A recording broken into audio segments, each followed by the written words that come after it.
ಕನಕ ಕಾವ್ಯ ದೀವಿಗೆ ಈ ಕಾರ್ಯಕ್ರಮದಲ್ಲಿ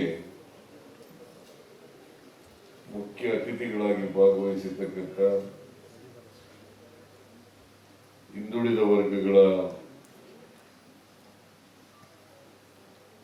ಸಚಿವರು ಹಾಗೂ ಕನ್ನಡ ಮತ್ತು ಸಂಸ್ಕೃತಿ ಇಲಾಖೆ ಸಚಿವರಾದಂಥ ಶ್ರೀ ಶಿವರಾಜ್ ತಂಗಡಗಿಯವರ,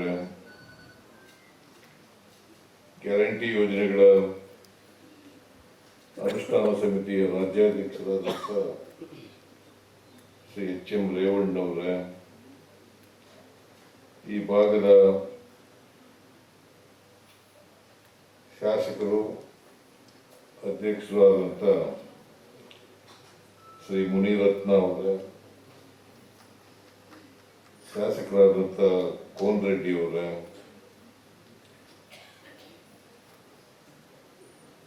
ಕನಕದಾಸರು ಮತ್ತು ತತ್ವಪದಗಳ ಅಧ್ಯಯನ ಕೇಂದ್ರದ ಅಧ್ಯಕ್ಷರಾದಂಥ ಕಾಕಾ ಚಿಕ್ಕಣ್ಣ ಅವರ, ಕನ್ನಡ ಸಾಹಿತ್ಯ ಅಕಾಡೆಮಿಯ ಅಧ್ಯಕ್ಷರಾದಂಥ ಶ್ರೀ ಮುಕುಂದರಾಜ್ ಅವರ, ಮುಕುಂದರಾಜ್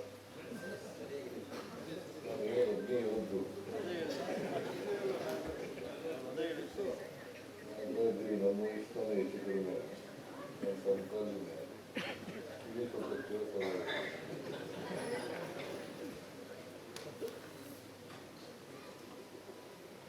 ಯಾಕಂದ್ರೆ ನಾನು ಜನತಾ ಪಾರ್ಟಿಯಿಂದ ಜನತಾದಳ ಈಗವರೆಗೂ ಕೂಡ ನನ್ನ ಸಮಕಾಲೀನ.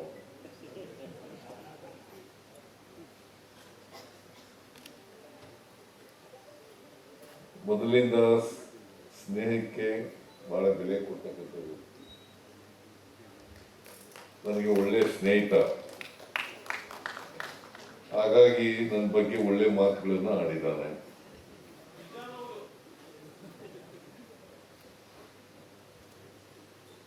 ಸ್ನೇಹಿತ ಅಂತ ಮಾತಾಡಿದನೋ ಅಥವಾ ನಾನು ಒಳ್ಳೆ ಕೆಲಸ ಮಾಡಿದ್ದೀನಿ ಅಂತ ಮಾತಾಡಿದನೋ ಗೊತ್ತಿಲ್ಲ ನನಗೆ. ಆದ್ರೆ ಇಷ್ಟು ಮಾತ್ರ ಗ್ಯಾರಂಟಿ, ನನಗೆ ಒಳ್ಳೆ ಸ್ನೇಹಿತ.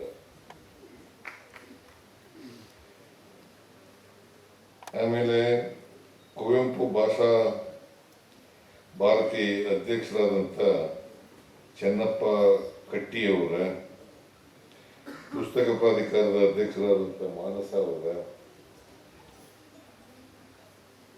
ರಂಗಕರ್ಮಿ ಹಾಗೂ ನಾಟಕ ಅಕಾಡೆಮಿ ಅಧ್ಯಕ್ಷರಾದಂಥ ನಾಗರಾಜ್ ಮೂರ್ತಿ ಅವರ,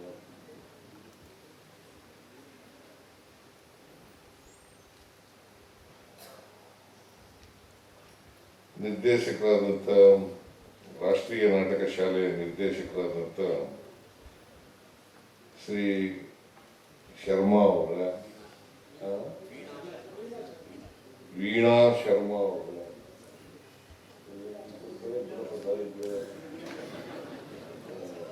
ವೀಣಾ ಶರ್ಮಾ ಅವರ, ಮಠ,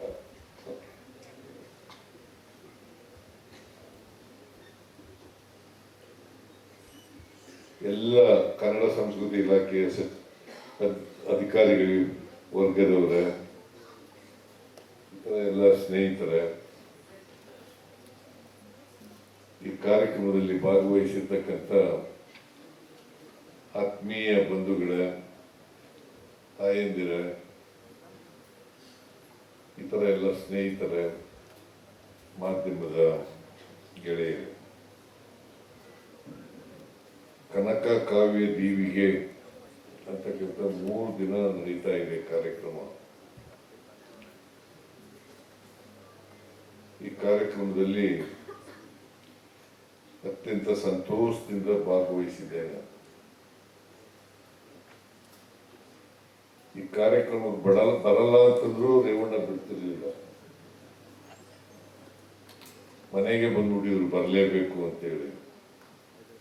ಇಲ್ಲಪ್ಪ ನಾನು ಬರ್ತೀನಿ, ಕಾಡಬೇಡ ಅಂತೇಳಿ ನಾನು ಬಂದಿದ್ದೇನೆ.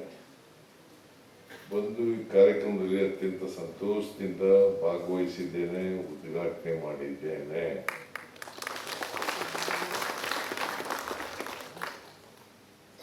ಮೂರು ದಿನಗಳ ಕಾಲ ಕಾವ್ಯ, ನಾಟಕ, ಸಂಗೀತ, ಚಿತ್ರಕಲೆ, ನೃತ್ಯ ರೂಪಕ, ವಿಚಾರ ಇವುಗಳ ಬಗ್ಗೆ ಈ 3 ದಿನಗಳ ಕಾರ್ಯಕ್ರಮದಲ್ಲಿ ನಡೀತಾ ಇದೆ. ಬಹಳ ಮುಖ್ಯವಾಗಿ ಕನಕದಾಸರು ಪರಿಚಯ ಆಗಬೇಕು. 16ನೇ ಶತಮಾನದಲ್ಲಿ ಕನಕದಾಸರು ಹುಟ್ಟಿದರು.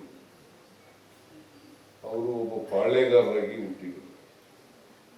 ಪಾಳ್ಯಗಾರ, ತಂದೆ ಪಾಳ್ಯಗಾರರು, ಇವರು ಪಾಳ್ಯಗಾರರು.